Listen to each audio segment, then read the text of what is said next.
বহুতে সোধে আমাক যে আপোনালোকৰ কোৰ্চবিলাক বহুত এক্সপেঞ্চিভ নেকি, বহুত পইচা খৰচা হ'ব নেকি। চ' মই এটাই এনচাৰ দিওঁ যে যেতিয়া আপোনালোকে হেল্থ জাৰ্ণিটো ষ্টাৰ্ট কৰিব তো তেতিয়া আহি গ'ল কি বহুত পইচা আপোনালোকৰ 50% পইচা আপোনালোকৰ কমত হৈ যায়। কেনেকৈ হৈ যায়?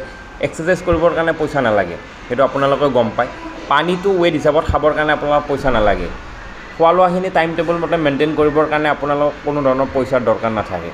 ৰাতিপুৱা সোনকালে উঠিব লাগে, ৰাতি সোনকালে শুব লাগে, এইখিনি কাৰণে আপোনাৰ পইচাৰ মানে দৰকাৰ নাই। ত' এইখিনি এটা সৰু সৰু ষ্টেপে আপোনালোকক এটা ভাল ৰিজাল্টলৈকে কনভাৰ্ট কৰাব, আৰু এইখিনিৰ কাৰণে আপোনালোকে এটা সময় দিব লাগিব। আৰু এই সময়টো আপোনালোকে কিয় দিব লাগে সেইটো আপোনালোকে গম পায়। আপোনালোকৰ ৱেইট হাইট হিচাপত থাকিব লাগিছিলে 60 কেজি, হৈ যায় আপোনালোকৰ 90 কেজি 80 কেজি। আপোনাৰ বেমাৰ আহি যায়, ফেটি লিভাৰৰ পৰা, চুগাৰৰ পৰা, থাইৰইড, ইউৰিক এচিড, লেডিছৰ PCOD মানে লৈকে প্ৰব্লেম আহি যায়। তো এইখিনি ঠিক হ'বৰ কাৰণে আপোনালোকে এটলিষ্ট 10 দিন বা এমাহ সময় দিলে নহ'ব। এইখিনিৰ কাৰণে এটা প্ৰচেছ হয়, এটা জাৰ্ণি হয়। ৱেইট লছ, ৱেইট গেইন এটা টেম্পৰাৰী গ'ল হয়, বাট হেল্ডি হৈ থকাটো এটা পাৰ্মানেণ্ট গ'ল হয়। তো তাৰ কাৰণে আপোনালোকে জানে এটা প্ৰপাৰ বেলেঞ্চত এটা মিল লাগিব, য'ত আপোনাৰ ডিজাইন হ'ব লাগিব, protein, carbohydrate, fats, vitamins, mineral, fibre. So' এই গোটেইখিনিৰ কাৰণে এই খানাটোৰ কাৰণে এটা সৰু এমাউণ্ট আপোনালোকৰ এটা প্ৰয়োজন হ'ব। মই ভাবোঁ এইটো চবেই এফৰ্ড কৰিব পাৰে।